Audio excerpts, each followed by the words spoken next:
দর্শক সবাইকে আমন্ত্রণ জেডএসআরএম ইনসাইড পলিটিক্স অনুষ্ঠানের সঙ্গে আছেন প্লাবন রহমান। অনুষ্ঠানের মধ্যে দিয়ে সাম্প্রতিক সময়ের গুরুত্বপূর্ণ বিষয় আমরা তুলে ধরার চেষ্টা করি। আপনারা এরই মধ্যে জানেন যে প্রধান উপদেষ্টা ডক্টর মোহাম্মদ ইউনূস নির্বাচনের একটা সম্ভাব্য সময়সীমা জাতির সামনে তুলে ধরেছেন এবং এই বিষয় নিয়ে মোটামুটি আশ্বস্ত রাজনৈতিক দলগুলো, পাশাপাশি একরকম আক্ষেপ আছে। বলা হচ্ছে যে অন্তর্বর্তীকালীন সরকারের যদি আন্তরিকতা থাকে তাহলে আরও আগে নির্বাচন সম্ভব। পাশাপাশি এরই মধ্যে প্রধান উপদেষ্টার প্রেস সচিব বলেছেন 2025 সালের জুনের মধ্যে, 26 সালের জুনের মধ্যে আসলে নির্বাচন হবে, তেমনটা তিনি জানিয়েছেন। সব মিলিয়ে আসলে রাজনৈতিক দলগুলো কতটা আশ্বস্ত বিষয় নিয়ে মূলত আমরা আজকে আলোচনা করতে চাই। নির্বাচনের ঘোষণা, দলগুলো কতটা আশ্বস্ত, এটি আমাদের আজকের আলোচনার বিষয়। আমাদের সঙ্গে স্টুডিওতে আছেন হাবিবুর রহমান হাবিব, চেয়ারপারসনের উপদেষ্টা বিএনপি। হাবিবুর রহমান হাবিব, আপনাকে স্বাগত জানাচ্ছি জেডএসআরএম ইনসাইড পলিটিক্স। আমরা একটু প্রতিবেদন দেখে আসি, রাজনৈতিক দলগুলো কতটা আশ্বস্ত, দলগুলো কি বলছে, এই নিয়ে একটি প্রতিবেদন আমাদের কাছে আছে। সরকারের আন্তরিকতা থাকলে 2025 সালের ডিসেম্বরের মধ্যে নির্বাচন সম্ভব বলে মনে করেন রাজনৈতিক দলের নেতারা। সংস্কারের জন্য নির্বাচন দিতে বেশি বিলম্ব করলে সংকটে পড়তে পারে দেশ, এমনটাও আশঙ্কা তাদের। পাশাপাশি বলছেন নির্বাচন অনুষ্ঠানে ডক্টর মোহাম্মদ ইউনূস সম্ভাব্য সময়ের যে ধারণা দিয়েছেন এই বিষয়কে ইতিবাচক বলছেন কেউ কেউ। সবার সঙ্গে আলোচনা করে নির্বাচনের দিনক্ষণ ঠিক করার তাগিদও দিচ্ছেন রাজনৈতিক দলের নেতারা। প্রতিবেদনটি দেখে আসি। সবাইকে আমার সালাম জানাচ্ছি। মহান বিজয় দিবসের দিন জাতির উদ্দেশ্যে ভাষণ দেন অন্তর্বর্তী সরকারের প্রধান উপদেষ্টা ডক্টর মোহাম্মদ ইউনূস। ভাষণে তিনি জানান, ভোটার তালিকা হালনাগাদ ও নির্বাচন কেন্দ্রিক প্রস্তুতি সম্পন্ন হলে 2025-এর শেষ অথবা 2026 সালের জুনের মধ্যে আগামী জাতীয় নির্বাচন অনুষ্ঠিত হতে পারে। 2025 সালের শেষের দিকে নির্বাচন অনুষ্ঠান হয়তো সম্ভব হবে। প্রত্যাশিত মাত্রার সংস্কার যোগ করি তাহলে অন্তত আরও 6 মাস অতিরিক্ত সময় লাগতে পারে। নির্বাচন নিয়ে ডক্টর মোহাম্মদ ইউনূসের এমন বক্তব্যকে স্বাগত জানিয়েছেন নাগরিক ঐক্যের সভাপতি মাহমুদুর রহমান মান্না। তারা যেরকম বলছেন সফলভাবে সেইভাবে এটা উত্তরে যেতে পারবেন আশা করব। যদিও এখন পর্যন্ত নির্বাচন করবার জন্য যে অঙ্গগুলো দরকার, পুলিশ, জনপ্রশাসন, নির্বাচন কমিশন, এগুলো তৈরি না। তবে বিএনপি সহ বিভিন্ন রাজনৈতিক দলের নেতারা মনে করেন সরকারের সদিচ্ছা থাকলে 2025 সালের মধ্যেই নির্বাচন করা সম্ভব। সব রাজনৈতিক দলের সাথে আলোচনার ভিত্তিতে নির্বাচনের সময় নির্ধারণ করা দরকার বলেও মত তাদের। আমরা সবকিছু নিয়ে আলাপ আলোচনা করছি, তো নির্বাচনের কবে হবে সেটা নিয়ে আলোচনার প্রয়োজন আছে না? নির্বাচন হতে কতদিন লাগবে, সময়টা, এটাও তো একটা আলোচনার বিষয়। মে জুন মাসের মধ্যেই পুরো ভোটার তালিকা হালনাগাদ, পুরো প্রস্তুতি, পুরো আয়োজন সবকিছু সম্পন্ন করা সম্ভব।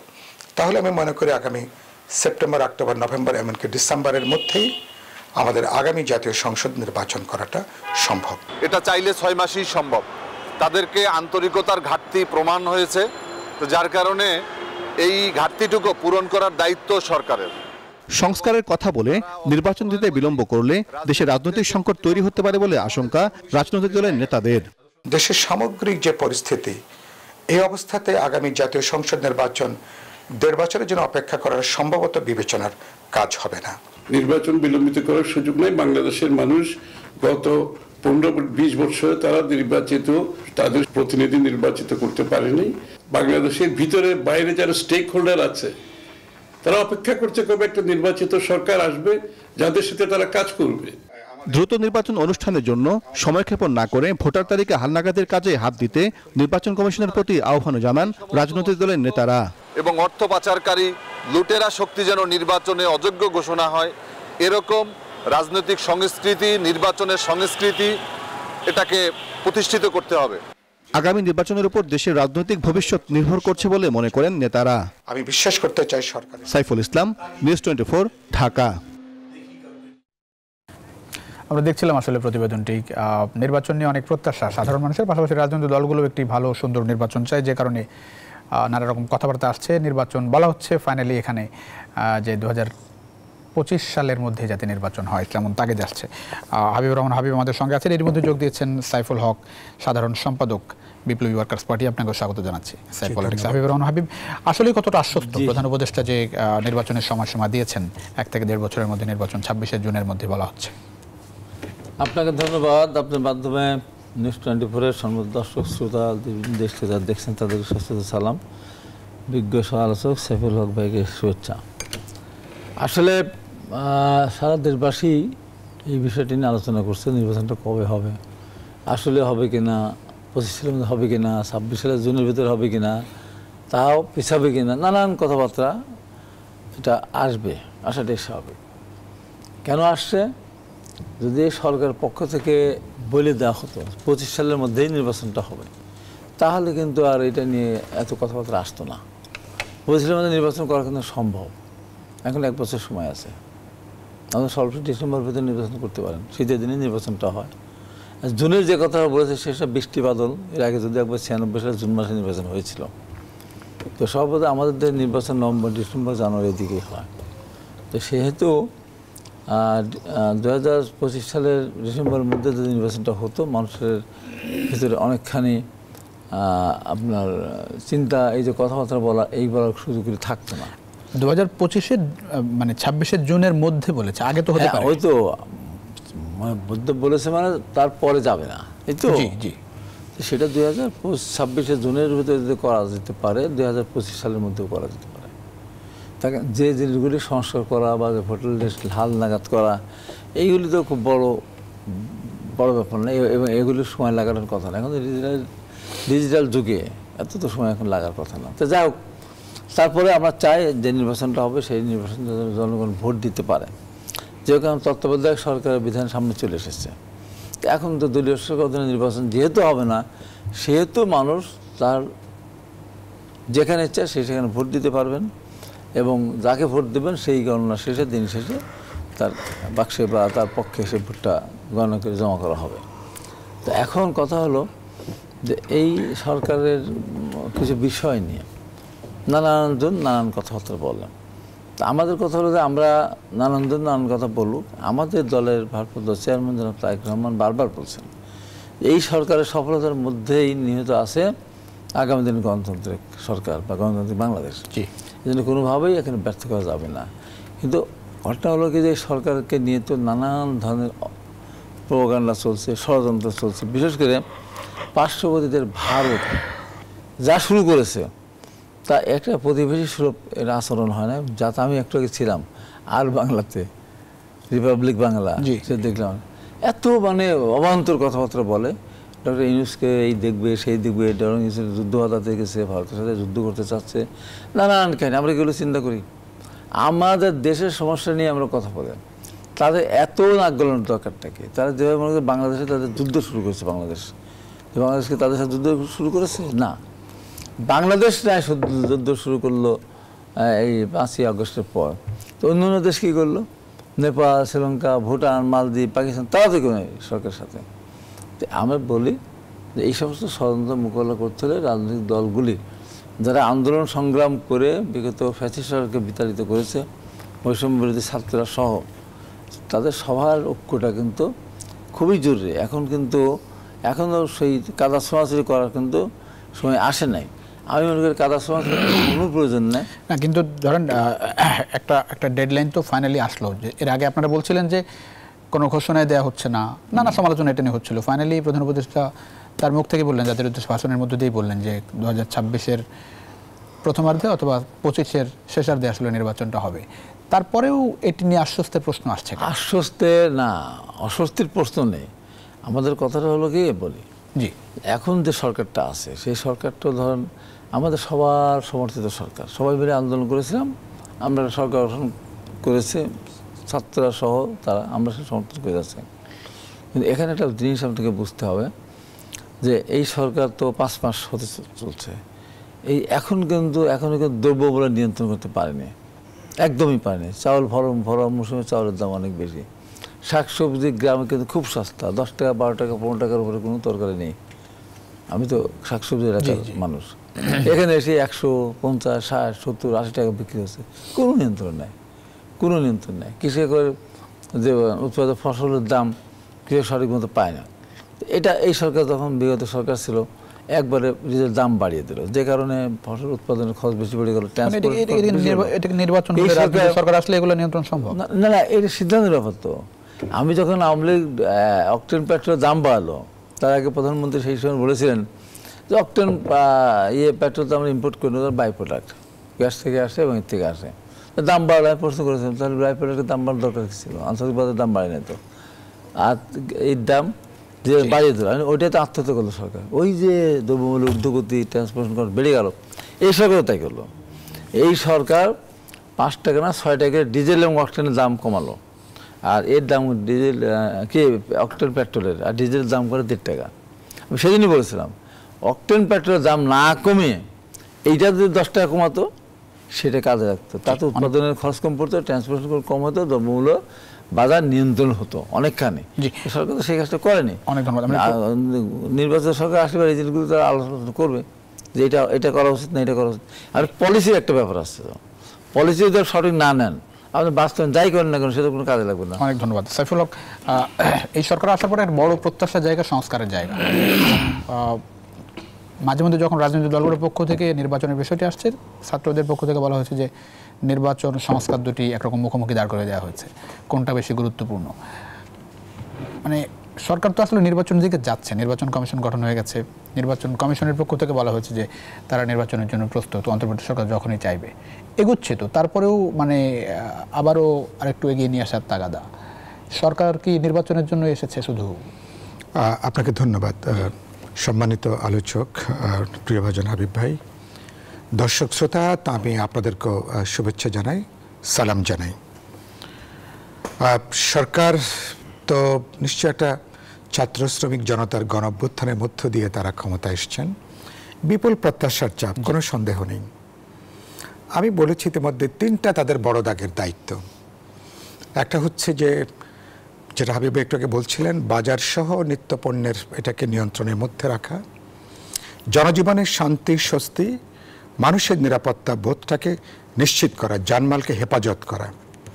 3 নম্বর গুরুত্বপূর্ণ কাজ হচ্ছে 16 বছর 36 দিনের যে আন্দোলন, বড় প্রশ্ন ছিল গণতন্ত্রের প্রশ্ন, ভোটাধিকারের প্রশ্ন। বাংলাদেশ একটা গণতান্ত্রিক অভিযাত্রার দিকে যাত্রা শুরু করতে পারবে কিনা, এটাই ছিল প্রধান প্রশ্ন। এটার সাথে যুক্ত হচ্ছে আমার বিভিন্ন রূপান্তর, সংস্কার অথবা উত্তরণের বহুমাত্রিক এজেন্ডা। সুতরাং আমার সংস্কার বা রূপান্তরের কোনো এজেন্ডা, এটা নির্বাচন আর সংস্কার এটা কোনো পরস্পর বিরোধী কোনো বিষয় নয়। আমরা একটা অবাধ, নিরপেক্ষ, বিশ্বাসযোগ্য নির্বাচনের জন্য নির্বাচন কমিশন, বিচার বিভাগ, আমার প্রশাসন, ল এনফোর্সিং এজেন্সি সহ বহু জায়গাতে অনেকগুলো গুরুত্বপূর্ণ পরিবর্তন লাগবে, অনেকগুলো সংস্কার লাগবে। যেসব ব্যাপারে রাজনৈতিক দলগুলোর আমাদের পাবলিক কমিটমেন্ট আছে, এটা 5ই জানুয়ারির পরে আমরা ঘুম থেকে উঠে দাবিটা হাজির করছি না। কেউ আমরা 10 বছর, কেউ 5 বছর। আর যুগপথের শরিক যে রাজনৈতিক দলগুলো, বিপ্লবী ওয়ার্কার্স পার্টি, গণতন্ত্র মঞ্চ, বিএনপি সহ বিরোধী দলগুলো, আমরা গত 2 বছর ধরে কথাটা বলে আসছি যে পুরনো জমানায় আমরা ফিরবো না। যে ব্যবস্থা একটা দল একটা ব্যক্তিকে চূড়ান্ত কর্তৃত্ববাদী করে তোলে, বাংলাদেশ সেখানে ফিরবে না। সেই জন্য আমরা 31 দফা সুনির্দিষ্ট অনেকগুলো প্রস্তাবনা হাজির করেছি। তার মানে এটা আমাদের মানুষের কাছে অঙ্গীকার, এটা আমাদের কমিটমেন্ট। অন্তর্বর্তী সরকার যদি কিছু নাও করে, এটা রাজনৈতিক নেতৃত্বের দায়িত্ব, এটা পলিটিক্যাল পার্টিগুলোর দায়িত্ব। নেক্সট ডেমোক্রেটিক ট্রানজিশনে এই প্রয়োজনীয় পরিবর্তন, রূপান্তরগুলো সাধন করা। না করলে কি, না করলে পুরনো জমানায় কোনো দল আর বাংলাদেশের রাজনীতি করতে পারবে না। কিন্তু শুরুতে আপনারাই বলছিলেন যে সংস্কারের কথা শেষ করি। ফলে আমি প্রশ্ন যেভাবে আপনি উত্থাপন করলেন বা কেউ কেউ বলবার চেষ্টা করছেন, এটা খুবই ভুল উপস্থাপনা। আমরা বলেছি অনেকগুলো ব্যাপারে আমাদের আমি বলেছি রাজনৈতিক দল, ছাত্র, তরুণ, সমাজের গুরুত্বপূর্ণ স্টেক হোল্ডাররা, অনেকগুলো প্রশ্নে আমাদের ঐক্যমত আছে। সরকারের দায়িত্ব কি? সংস্কার কমিশনের রিপোর্টগুলো চলে আসলে যেসব ব্যাপারে ঐক্যমত আছে সেসব ব্যাপারে আমরা সিদ্ধান্ত গ্রহণ করব, হয় নির্বাহী আদেশে নতুন বিধি প্রণয়ন করে, নতুন ধারা তৈরি করে। বাকি যেগুলো মৌলিক প্রশ্ন থাকতে পারে, এই প্রশ্ন অন্তর্বর্তী সরকার আমাদের মধ্যে একটা বোঝাপড়া তৈরি করতে পারে, একটা কনসেনসাস বিল্ড আপ করতে পারেন। যদি কোনো সংবিধান পরিবর্তনের প্রশ্ন আসে, কোথাও পুনর্লিখনের প্রশ্ন আসে, অবশ্যই পরবর্তী ইলেক্টেড পার্লামেন্ট, জনগণের নির্বাচিত প্রতিনিধিরা এসব ব্যাপারে তারা আলোচনা করবেন, সিদ্ধান্ত গ্রহণ করবেন। সুতরাং সরকার, আমি মনে করি যেটা আপনি বলছিলেন মূল আলোচনা, ইতিমধ্যেই প্রফেসর ইউনূস তিনি আমাদের মহান বিজয় দিবসে তিনি যে ভাষণ দিয়েছেন, আমি ইতিমধ্যে এটাকে ইতিবাচক হিসেবে দেখতে, যেটাকে আমি স্বাগত জানাই। অ্যাটলিস্ট তারা একটা ধারণা দিয়েছেন, যদি আমরা অল্প সংখ্যক সংস্কার চাই 25 সালের মধ্যে এটা করা সম্ভব, অথবা যদি আমরা আরও বেশি চাই হয়তো আরও 6 মাস বেশি সময় লাগতে পারে। আমি বিশ্বাস করি ইতিমধ্যে সরকারের যে প্রস্তুতি, রাজনৈতিক দলগুলোর যে আকাঙ্ক্ষা, জনগণের যে আকাঙ্ক্ষা এবং ইতিমধ্যে নির্বাচন কমিশন গঠন হয়েছে, তারা দায়িত্ব তারা গ্রহণ করেছেন। বাকি যে কাজগুলো, আপনি সময়টা নির্ভর করবে কিসের উপরে, কোন কোন কাজগুলো আপনি সম্পন্ন করবেন, কোন কোন জরুরি সংস্কারগুলো শেষ করে আপনি নির্বাচনে যাবেন। জি, যদি বোঝাপড়া থাকে, যদি সম্মতি থাকে আমাদের, তাহলে এই কাজগুলো করবার জন্য 3-4-5 মাসের বেশি লাগবার কথা না। সেই বিবেচনা থেকে আমি বিশ্বাস করি যদি রাজনৈতিক সদিচ্ছা থাকে তাহলে কিন্তু 1 বছরের কাজ কিন্তু আপনি 6 মাসে করতে পারেন, আপনি 8 মাসে কিন্তু আপনি করতে পারেন। সদিচ্ছার ঘাটতি দেখছেন? সদিচ্ছার ঘাটতি আছে। আমি বিশ্বাস করতে চাই সরকারের সদিচ্ছা আছে।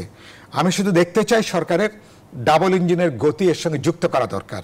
কারণ একটা অনিশ্চিত একটা যে সরকারের কোনো মেয়াদ নাই, নির্দিষ্ট কোনো জবাবদিহিতার প্রশ্ন নাই জনগণের কাছে, এই সরকার শুধু বাংলাদেশে না, পৃথিবীর যে কোনো প্রান্তে হোক না কেন, এটা সবচেয়ে বিপজ্জনক।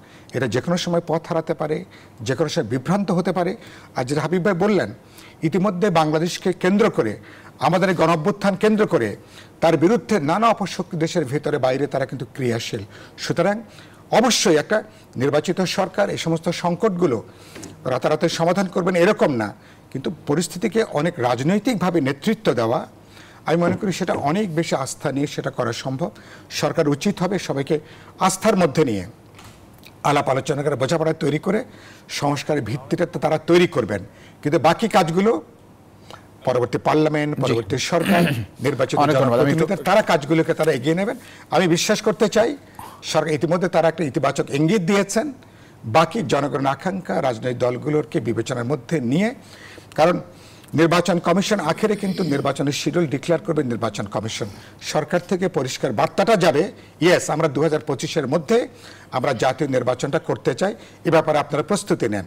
তারপরে ইলেকশন কমিশন তো পলিটিক্যাল পার্টিগুলোর সঙ্গে তারা আলাপ করবে কোন কোন কাজগুলো তারা সম্পন্ন করবেন। যদি আপনি প্রপার এনগেজমেন্টে থাকেন, 2 মাস যদি বেশি সময় লাগে এটা নিয়ে কেউ কিন্তু কোনো কিছু মনে করবে না। কিন্তু যদি বোঝা যায় আপনি অপ্রয়োজনীয়ভাবে আপনি ক্ষমতাকে আপনি প্রলম্বিত করছেন, সময়টাকে আপনি দীর্ঘায়িত করছেন, তাহলে কিন্তু উদ্দেশ্য নিয়ে কিন্তু প্রশ্ন উঠতে পারে। সরকারকে আমরা কোনো বিতর্কের মধ্যে ফেলতে চাই না। আমি মনে করি সরকার এইগুলো বিবেচনার মধ্যে রেখে সুনির্দিষ্ট পথনকশা তারা ডিক্লেয়ার করবেন, সেভাবে সবাইকে আস্থা নিয়ে তারা কিন্তু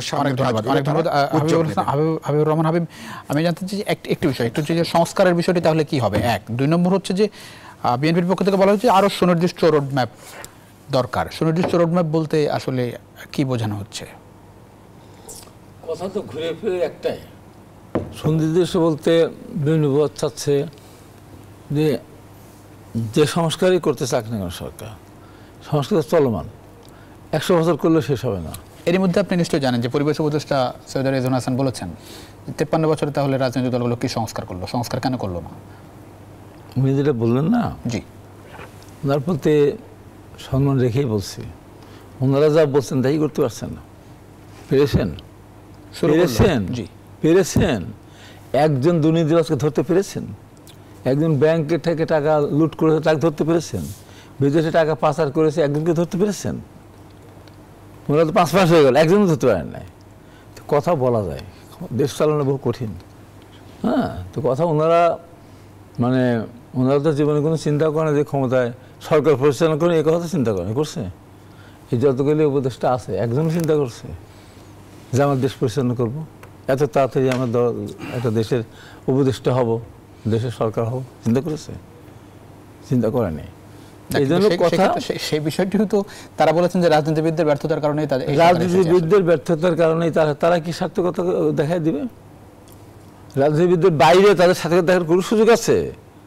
আজকে যে রাজনৈতিক দলগুলি যদি ওনারা যেভাবে কথা বলতে চাচ্ছেন পিস্টান দেয়, এমনি তো যে ঠেলা শুরু করেছে ভারত, পাশাপাশি আওয়ামী লীগ বসে আছে। ওনাদের যদি প্রশ্ন করি, আমি প্রশ্ন করতেছি, কে তো করবেন, আমি করতেছি। আমি ওনাদের কাছে জানতে চাই, যারা 5ই অগাস্ট এই দেশে ছিল তারা কিভাবে দেশ থেকে বাইর হয়ে গেল, এই ব্যর্থতা টোটালি সরকারকে নিতে হবে, তো ব্যবস্থা সরকারকে করতে হবে। কথা বুঝতে বলা অনেক সহজ। আমরা শুনেছিলাম ক্যান্টনমেন্টে 600 থেকে 450 লুটেরা আওয়ামী লীগের এমপি মন্ত্রী দুর্নীতিবাজের অবস্থান নিয়েছেন। আজকে কি 600 আসে? তাহলে ওনারা কি করলেন? কেন ক্যান্টনমেন্ট থেকে বের হয়ে গেলেন? দুর্নীতিবাজের বের করে দিল কারা? এর জন্য দায় সরকার না? এই যে বরাদ থেকে বরাদ দিয়ে সব চলে যাচ্ছে, এই সরকার দেয় না? 53 বছর আমরা কিছুই করতে পারেন, তোমরা কি করলেন? মোহাম্মদ পরীক্ষিত প্রমাণের দুর্নীতিবাজার দেশ ছেড়ে চলে গেলেন, সেটাকে ঠেকাতে পেরেছেন?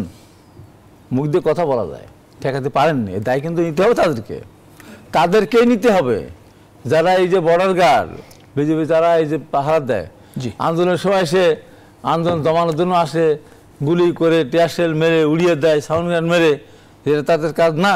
তাদের কাছে হলো বর্ডার পাহারা দেয়, তাদের কাজ হলো বিয়াবাজার না আসে, ফেন্সিলের না আসে, চোরা কারবারের কোনো ঘটনা না ঘটে, তারা তো একটা ঠেকাতে পারেন না। আসলেন আন্দোলন দমাতে, পেরেছে? আন্দোলন দমাতে পারেনি। এই যে বিদেশে সব চলে গেল, লোকজনগুলি চলে গেল, হয় ভাই ইয়ারে গেছেন, হয়তো এই যে ল্যান্ড সীমান্ত পাড়ি দিয়েছে। তো তারা কি করলো? আমি যদি বলি ওদের কাদের কোথায় বলতে পারো, উত্তর দিতে পারো। যদি উনি চলে যেতেন, কেন গেলেন? এই দায়ী কোনার না, আমার সরকারের না। এখন সার্থক হওয়াটা হলো কঠিন ব্যাপার। একটা আমি বিরতির পরে এসে আমি যে নির্বাচনের যে রোডম্যাপ সুনির্দিষ্ট চাই সেটি একটু আপনার কাছে জানতে চাই। একটা ছোট বিরতি নিয়ে ফিরছি। দর্শক, ছোট্ট একটা বিরতিতে যাচ্ছি। জেডএসআর ইনসাইড পলিটিক্সে কিছুক্ষণের মধ্যে ফিরছি, আশা করি সঙ্গে পাচ্ছি আপনাদের বিরতির পর। আবারও স্বাগত জেডএসআর ইনসাইড পলিটিক্সের সঙ্গে আছেন প্লাবন রহমান। আমরা কথা বলছিলাম নির্বাচন, একই সঙ্গে দলগুলো আসলে কতটা আশ্বস্ত অন্তর্বর্তী সরকারের ঘোষণায়। সাইফুল হক, সংস্কারের বিষয়ে আমরা কথা বলছিলাম আসলে, এবং এর মধ্যে সরকারের পক্ষ থেকেও বলা হয়েছে, রাজনৈতিক দল না ছাত্র প্রতিনিধিদের পক্ষ থেকে বলা হচ্ছে যে সংস্কারকে খুব বেশি গুরুত্ব না দিয়ে নির্বাচনকে বেশি গুরুত্ব দেওয়া হচ্ছে। সংস্কারের বিষয়ে বলা হচ্ছে, রাজনৈতিক দলগুলো তাহলে এতদিন কি করলো? জি, আপনাকে ধন্যবাদ। আসলে তো আমাদের যে জাতি রাষ্ট্র বা বাংলাদেশ যে রাষ্ট্র, 54 বছরে আমাদের যেটুকু সাফল্য, এটা তো রাজনৈতিক নেতৃত্বের জন্য। নিশ্চয়ই আমাদের দুর্বলতা আছে, ঘাটতি আছে, আমাদের অনেকগুলো ব্যর্থতার জায়গা আছে। আমি রাজনীতির মানুষ হিসাবে নিশ্চয়ই ব্যর্থতার দায়ভাগ আমরা গ্রহণ করব, কিন্তু স্টেট একটা পলিটিক্যাল অ্যাপারেটাস, একটা পলিটিক্যাল ইনস্টিটিউশন। এটা আখেরে রাজনৈতিক ইডিওলজি, পলিটিক্স, তার প্রোগ্রাম, তার vision, finally it's the political leadership. They are to lead the nation, they are to lead the government, they are to lead the country. তো এর তো কোনো ব্যর্থ হওয়ার প্রশ্ন নেই। সুতরাং আমার সাফল্যের যেমন আমি অংশীদার, আমার ব্যর্থতার দায়ভাগ নিতে কোনো অসুবিধা নেই। কিন্তু আমি উদ্বিগ্ন হই ঘটনাচক্রে, ধরুন যারা, সেটা ইতিবাচক ঘটনাই বলি বা নেতিবাচক ঘটনাই বলি, যারা ক্ষমতা আসেন, তাদের আমি দেখি যে রাতারাতি ভাষা শব্দ পরিবর্তন হয়ে যায়, তাদের দেহের ভাষা পরিবর্তন হয়ে যায়, তাদের চোখের ভাষা পরিবর্তন হয়ে যায়। ক্ষমতা কি মানুষকে দম্ভ, অহমিকা এরকমের জায়গায় এটা কি নিয়ে যাচ্ছে? মাঝখানে শুনলাম যে বিএনপি নেতা নজরুল ইসলাম খান পুরনো এক নেতার উদ্ধৃতি দিয়ে কথাটা বললেন যে এ ধরনের অতি কথন সম্পর্কে, পদগুণে বুদ্ধিমান, পতাকা গুণে শক্তিমান। মানে পদ পেলে কিভাবে রাতারাতি তারা বুদ্ধিমান হয়ে যান, আর বাকিদেরকে মনে করেন যে তারা পাবলিক, তাদের বুদ্ধি নাই, কাণ্ডজ্ঞান নাই, এবং পতাকা পেলে কিভাবে নিজেদেরকে শক্তিমান মনে করেন। মানে আপনি ক্ষমতা কোনো প্রশ্ন চায় না, ক্ষমতা কোনো সমালোচনা চায় না, এমনকি ক্ষমতা সবসময় অন্ধ আনুগত্য চায়, ক্ষমতা সবসময় একটা প্রশ্নহীন একটা সমর্থন দেখতে চায়। এটাই হলো এই চিন্তার মধ্যে এক ধরনের ফ্যাসিজমের বীজ এই চিন্তার মধ্যে কিন্তু থাকে, যে কারণের জন্য স্টেট যখন বেশি রিপ্রেসিভ হয়, বৃহত্তর জনগোষ্ঠীর সাথে তারা একটা অ্যালিনেশন ডেভেলপ করে, তারা বিচ্ছিন্নতাবোধ ডেভেলপ করে। এই জন্য আমি এখন যারা ক্ষমতায় আছেন, ভবিষ্যতে যারা ক্ষমতায় যাবেন, সবার উদ্দেশ্যে পরিষ্কার করে বলতে চাই, ক্ষমতা যদি জনসেবার প্রশ্ন হয়, কারণ যাদের দায়বদ্ধতার প্রশ্ন আছে জনগণের কাছে, তার নির্দিষ্ট কনস্টিটিউয়েন্সির কাছে, সে কিন্তু কখনো কিন্তু লাগামহীন বেপরোয়া কোনো বক্তব্য রাখতে পারে না। তার বক্তব্যের মধ্যে বিবেক থাকবে, বিবেচনা থাকবে, দায়বদ্ধতার প্রশ্ন থাকবে, কমিটমেন্ট থাকবে, এবং এটা যৌক্তিক সমালোচনা। কি ধরনের বক্তব্য নিয়ে বলছেন? না, আমি বলেছি ওই যে বললেন 53 বছরে তাহলে রাজনীতিকরা কোন জায়গাতে ছিল। আরে বাবা, সংস্কার, আপনারা যারা সংস্কারের কথা বলছেন, আপাতত 5ই জানুয়ারির পরে আপনারা মনে করলেন যে না, পরিস্থিতি তৈরি হয়েছে, এখন বেশ কিছু সংস্কার দরকার। কিন্তু আমরা তো বলে আসছি গত 20 বছর ধরে, 10 বছর ধরে, যারা যুগপথের শরিক, 2 বছর ধরে 31 দফা দিয়ে আমরা বলে আসছি যে আমাদের বিদ্যমান রাষ্ট্র, আমার প্রশাসন, আমার সরকার, আমার সংবিধান, আমার ডেমোক্রেটিক ইনস্টিটিউশনসগুলো, আমার যে সাংবিধানিক প্রতিষ্ঠান, এগুলো গুরুত্বপূর্ণ পরিবর্তন দরকার। কোনো ব্যক্তি, আমরা এটা তো আমাদের পাবলিক কমিটমেন্ট, যে ব্যবস্থা একটা দল একটা ব্যক্তিকে চূড়ান্ত কর্তৃত্ববাদী করে তোলে, একটা ফ্যাসিস্ট রেজিমে নিয়ে যায়, আমরা তো সেই ব্যবস্থার পরিবর্তন ঘটাতে চেয়েছি। আমরা সেজন্য তো আমি বলেছি যে এই সরকার যদি কিছু নাও করে, তাহলে এটা পলিটিক্যাল পার্টিগুলোর, আমাদের জনগণের কাছে পাবলিক অঙ্গীকার আমাদের, যে আমরা বাংলাদেশ পুরনো জমানার হাঁটবে না। অবশ্যই তাই। এই সরকার, সেজন্য আমাদের সংস্কারটা লাগবে। এখন যে সরকার ক্ষমতায়, এই সরকার যে সরকারের হাতে দেশ এখন, এই সরকার তো ছাত্র জনতার ম্যান্ডেট, রাজনৈতিক দল সবার সমর্থন নিয়ে তো সরকার, প্রত্যেকেরই তো সমর্থনের সরকার এটা। সুতরাং এই সরকার এখন সেই সরকারের হাত ধরে সংস্কার হলে অসুবিধা কোথায়? প্রবলেম কোথায়? আরে বাবা, এখন আপনি কোনো ধরুন সংস্কার যদি 5 বছর লাগে, বাবা আমি তো 16টা বছর আমি লড়াইটা করছি আমার ভোটাধিকারের জন্য, আমার গণতান্ত্রিক অধিকারের জন্য, আমার একটা ডেমোক্রেটিক গভর্নমেন্টের জন্য, যে গভর্নমেন্টের একটা অ্যাকাউন্টেবিলিটি থাকবে। এই সরকারের অ্যাকাউন্টেবিলিটি কার কাছে? একটা আপরাইজিং এর একটা পপুলার ম্যান্ডেটের বাইরে, রাজনৈতিক দলগুলোর আমাদের একচ্ছত্র সমর্থনের বাইরে এই সরকার কি তাদেরকে দিন সে তাদেরকে বিশেষ কোনো কারো কাছে জবাবদিহিতার কোনো প্রশ্ন আছে? কিন্তু যে কোনো পলিটিক্যাল পার্টি, কিন্তু তাদের তো জনগণের কাছে দিন সে তাদের দায়বদ্ধতার প্রশ্ন আছে। সেজন্য বলতে চাই, ক্ষমতা আপনাদেরকে যেন মোহগ্রস্ত না করে। এবং সেই জায়গাটা বলতে চাই যে আমরা খুব বেশি উচ্চাভিলাষী প্রকল্প না নিই, যেটা অ্যাচিভেবল, অর্জনযোগ্য, যেটা আমরা সবাই মিলে করতে পারি। এই জায়গায় যদি আমরা যেতে পারি, বাংলাদেশ সংস্কারও করতে পারবে, বিশেষ নির্বাচনও করতে পারবে, একটা গণতান্ত্রিক অভিযাত্রার দিকে আমরা হাঁটতে পারবো। অনেক ধন্যবাদ হাবিবুর রহমান। হাবিব, একটা প্রসঙ্গ আসছে যে শেখ হাসিনার বিচারের আগে নির্বাচন হতে দেওয়া হবে না, ছাত্রদের পক্ষ থেকে কথাটা আসছে, আবার এর মধ্যে টাইমলাইনও আসছে নির্বাচন।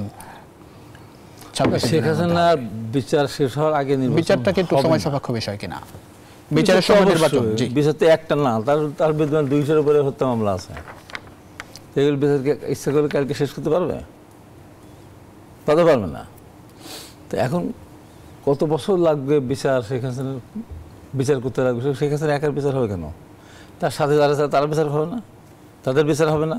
ব্যাংক লুটেদের বিচার হবে না?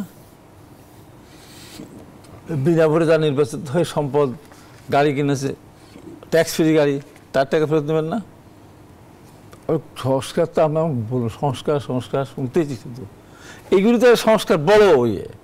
একবার কেউ কার মুখ থেকে শুনেছেন যে এইটা সংস্কার করতে হবে, যে যারা বিনা ভোটে নির্বাচিত হয়ে সংসদ সদস্য হয়ে ট্যাক্স ফ্রি গাড়ি কিনেছেন, সেই ট্যাক্সের টাকাটা ফেরত নিয়ে আসতে হবে। বিনা ভোটে নির্বাচিত হয়ে জনগণের ম্যান্ডেট ছিল না, তারা প্লট নিয়েছে, গণহত্যার যে বিচার আসছে যে একটা এটা হতে হবে। গণহত্যা যে 2000 মানুষ যে এখানে হলো, প্রায় 2000-এর মধ্যে শহীদ হলো, তার বিচার হবে না? যে হাজার হাজার মানুষ ইয়েতে আছে, হাসপাতালে আছে, এগুলি সুস্থ করতে হবে না? তো কই কত পরে এসে দুঃখজনক ঘটনা, তাদের মিছিল করতে হয়েছে হাসপাতালে বেরিয়ে এসে। সরকার তাকে দেখে না? এই যে পরিবারগুলি মারা গিয়েছে, যে যাদের যারা কর্মক্ষম যারা ছিল, তাদের পরিবারের জন্য পুনর্গ্রহণ করা হয়েছে? ওদের বিরুদ্ধে মামলাগুলি হয়েছিল বৈষম্য বিরোধী আন্দোলনের সময়, সেই মামলাগুলি প্রত্যাহার হয়েছে। আমাদের বিরুদ্ধে যে হাজার হাজার মামলা হয়েছে, সেই মামলাগুলি প্রত্যাহার হয়েছে। আমরা জমি দখল করতে গেছিলাম না, আমাদের মিথ্যা মামলা ছিল, রাজনৈতিক মামলা দিয়েছিল। আর আমাদের বিরুদ্ধে এত রাজনৈতিক মামলা দেওয়া হয়রানির কারণে মানুষ, আমরা রাস্তায় সেদিন লোকজন বেড়ে গেছিলো। হয়তো সিনিয়র নেতারা আন্দোলনটাকে নিরপেক্ষ জায়গায় রাখার জন্য এত স্ট্র্যাটেজি ছিল, শেষে তো নামতে হয়েছে আমাদের। আমাদের দফা ছিল একটাই। এখন সেই তাদের ব্যাপারে কোনো সিদ্ধান্ত হয়েছে? এই যে জিনিসগুলি আজকে আমার সরকারের যে সমস্ত জায়গায় অনিয়ম হয়েছে, যার মুক্তিযোদ্ধা, ভুয়া মুক্তিযোদ্ধা, এই বিগত সরকার 23 ভুয়া মুক্তিযোদ্ধা করেছে, এটা সংস্কার না? এ কথা হয়েছে, বলছে কথা যে ভুয়া মুক্তিযোদ্ধাদের তালিকা তৈরি করতে হবে, তারা যতগুলি টাকা পয়সা কথা বলেছে। জি জি, কতটুকু কথা শুনছে বলতে হবে, একটা দুইটা তো না, 20-30 হাজার আছে। এখন সব কাজ শেষ করে 100 বছর লাগবে, 100 বছর পর নির্বাচন দিন। এই যে অবস্থা, এখন কথা এত দায়িত্ব আপনাদের দিলটা কি? এত দায়িত্ব এই দেশের মানুষকে, আমরা মানুষ না? অবশ্যই আমরা মানুষ না? আপনারা তো শুরু থেকে বলেছেন। আমরা বলেছি যে দিয়েছি থেকে 100 বছরের জন্য, নির্বাচনের কথা বলা হচ্ছে, 100 বছরের জন্য দিয়েছি আমরা অবশ্যই দিয়েছি। তাই বলে তো আমরা 100 বছরের জন্য দেইনি। আমরা দিয়েছি। আমরা রাজনৈতিক দলগুলো যে আমরা রিফর্ম এজেন্ডাটা প্লেস করেছি, আমরা বলেছি যে হাসিনার পতনের পরে যে ইন্টারিম গভর্নমেন্ট হবে তারা একটা লেভেল প্লেইং ফিল্ড তৈরি করবেন। এরপরে আমাদের যে commitment, next elected government, whoever the government is, তারা পরবর্তী রিফর্মের কাজগুলো তারা এখানে নিয়ে যাবেন। তো মানে এটা একটা গুরুত্বপূর্ণ প্রশ্ন। এখন আপনি যেটা বললেন, এখন ধরুন এখন আপনি আরেকটা খেয়াল করবেন, গোটা আন্দোলনটা কিন্তু একটা বৈষম্য বিরোধী একটা আন্দোলন, তাই তো? আমি আপনাকে জিজ্ঞেস করছি, আপনি মিডিয়ার মানুষ হিসাবে আপনি কি কোনো আলোচনার মধ্যে আমার অর্থনৈতিক যে সীমাহীন বৈষম্য, আমার যে সামাজিক বৈষম্য, আমার যে সাংস্কৃতিক বৈষম্য, আমার যে বিভিন্ন স্তরের জাতিগত বা অথবা নানা ধরনের যে বৈষম্য, গত 4 মাসে কি বৈষম্য নিয়ে গুরুত্বপূর্ণ কোনো আলোচনা হয়েছে? যদি বৈষম্য নিয়ে করতেন, এ পর্যন্ত 16 বছরে বাংলাদেশকে যারা খালি করে দিয়েছে, কোনো একটা সিন্ডিকেট, কোনো একটা মাফিয়া, কোনো একটা মেগা দুর্নীতিবাজ, কারো বিরুদ্ধে কি আপনি কোনো ব্যবস্থা নিয়েছেন? আপনি কি কারো বিরুদ্ধে আপনি কি তাদের কি অপ্রদর্শিত কোনো অর্থ আপনি কি বাজেয়াপ্ত কি আপনি করলেন? বরঞ্চ সমস্ত কিছু বহাল তবিয়তে আছে, গোটা ইকোনমিক স্ট্রাকচার বহাল তবিয়তে আছে। কিছুটা ম্যাক্রো লেভেলে আমার অর্থনীতির চাকা কিছুটা সচল হয়েছে, আশাবাদের জায়গা। কিন্তু পুরোপুরি গত 16 বছরে বা গত দশকে দুর্নীতি লুটপাট করে গোটা ব্যবস্থাটাকে আপনি অক্ষুণ্ণ রেখে দিয়েছেন। তাহলে বৈষম্যের প্রধান সূচক হলে অর্থনৈতিকভাবে বাংলাদেশে বাস্তবে 80-85 মানুষ একদিকে আর 10-15% মানুষ একদিকে। আপনি কিন্তু ন্যূনতম কোনো উদ্যোগ কিন্তু গ্রহণ করেননি। এই বৈষম্য যদি দূর না করেন, বাদ বাকি আলোচনাটা অনেকখানি কিন্তু অর্থহীন হয়ে যাবে। অনেক ধন্যবাদ। একটা বিরতির পরে ফিরছি। দর্শক, ছোট্ট বিরতিতে যাচ্ছে, আবারও ফিরছি কিছুক্ষণের মধ্যেই। আশা করি আপনাদের সঙ্গে পাচ্ছি। আবারও স্বাগত জেডএসআরএম ইনসাইড পলিটিক্সের সঙ্গে আছেন প্লাবন রহমান। আমরা কথা বলছিলাম নির্বাচনের ঘোষণা, দলগুলো আসলে কতটা আশ্বস্ত বিষয় না। হাবিবুর রহমান হাবিব, দলগুলোর সঙ্গে কি অন্তর্বর্তী সরকারের একরকম মানে আস্থা অবিশ্বাসের সম্পর্ক তৈরি হয়েছে এই সময়ের মধ্যে? অল্প সময় তো, খুব বেশি সময় না এই সরকার ক্ষমতায় এসেছে। আমি বলতে চাই যে দলগুলির সাথে বর্তমান সরকারের আস্থা অনাস্থার অভাব ঘটেনি, ঘটতেও না, ঘটার কথাও না। সরকার যদি না ঘটায়, সরকারের কথাবার্তার ভিতর দিয়েই আস্থা অনাস্থার কথা বাজারে আসে। সরকারের কোনো দরকার আছে এই কথা বলা? ছাত্ররা এগিয়ে যাও, প্রবীণদের কথা শুনো না, প্রবীণরা দেশটাকে পিছিয়ে দিয়েছে, প্রবীণদের কথা শুনলে দেশটা আগাবে না, এইসব কথা বলার কোনো দরকার আছে? ছাত্ররাই আন্দোলন করেছে, আর এই যে এত বছর আমরা রাস্তায় রাস্তায় যে জীবন দিলাম, আহত হলাম, গুম হলো, এদের কোনো মূল্য নাই। এই কথা বলার দরকার আছে? হয়েই তো গেছে আন্দোলন, এগুলোর কোনো মূল্য নাই, কোনো মূল্য নাই। আজকে সরকার এক একদিন এক স্ট্যাটাস দিচ্ছে। আমি আজকে আর বাংলাতে ছিলাম, সেখানে তারা এই যে এইসব কথা, বাংলাদেশের পতাকা পরিবর্তন, সীমানা পরিবর্তন, এই যে সমস্ত কথাবার্তা, এগুলো কি এর দায়িত্ব? এরা যে কোনটা পারে আর কোনটা পারে না, আজকে তো দেখলাম। তাহলে এখন মানে দলগুলো কি চাচ্ছে সরকারের কাছে? দলগুলি তো সরকারের সাথে তো সরকার সহযোগিতা করতে চায়। সরকার যে পারে না, এতদিন ধরে আমাদের বলে এসেছি, নির্বাচিত সরকার ছাড়া কতগুলো সিদ্ধান্ত নেওয়া যায় না, নিতে পারা যায় না। তার প্রকৃত প্রমাণ হলো, উৎকৃষ্ট প্রমাণ, এই সরকার কালকে তত্ত্বাবধায়ক বিধান পুনরুজ্জীবিত করা গণভোট, যে গণভোট নিয়ে আওয়ামী লীগ বিএনপিকে দোষারোপ করতো, জিয়া রহমানকে দোষারোপ করতো, সেই গণভোট ফিরে আসছে। কিন্তু সরকার কি পারলো ৭৫-১৫ আগস্টের ব্যাপারে কথা বলতে? সরকার পেরেছে জাতির পিতা কি সেই ব্যাপারে সিদ্ধান্ত নিতে? সরকার পেরেছে ৭ই মার্চের ব্যাপারে কোনো সিদ্ধান্ত নিতে পেরেছে? সরকার পেরেছে মহান স্বাধীনতা ঘোষককে কি আমাদের সংবিধান? এগুলো তো বলা হয়েছে যে পরবর্তী পার্লামেন্ট এগুলো। তাহলে আসল জায়গায় ফিরে আসলেন, সেটা আপনার কিছুই পারেন না। যেহেতু আপনি নির্বাচিত না, সেহেতু আপনি কিছুই পারেন না। যেহেতু পারেন না, সেহেতু রুটিনভাবে কাজ করে যেগুলি করলে করা যায় সেগুলি করে, এত কথা বলতে দরকার নেই। নির্বাচনই কি তাহলে সব সমস্যার সমাধান? শেষ পর্যন্ত নির্বাচন সব সমস্যার সমাধান না, আমি মনে করি নির্বাচন মূল ভিত্তি। আমি মনে করি নির্বাচন তো গণতন্ত্রের একটা মাত্র সূচক, তাহলে গণতন্ত্রের অনেকগুলো সূচকের জায়গা আছে। এবার ব্যতিক্রমটা কোথায়? এবারকার সমগ্র আন্দোলনে পরিবর্তন সংস্কারের এজেন্ডাটা এবার কিন্তু আমাদের আন্দোলনের বড় একটা ইস্যু। সেই জন্য আমরা আমাদের 14 দফা বলি, 31 দফা বলি, বিভিন্ন অনেকগুলো দফা।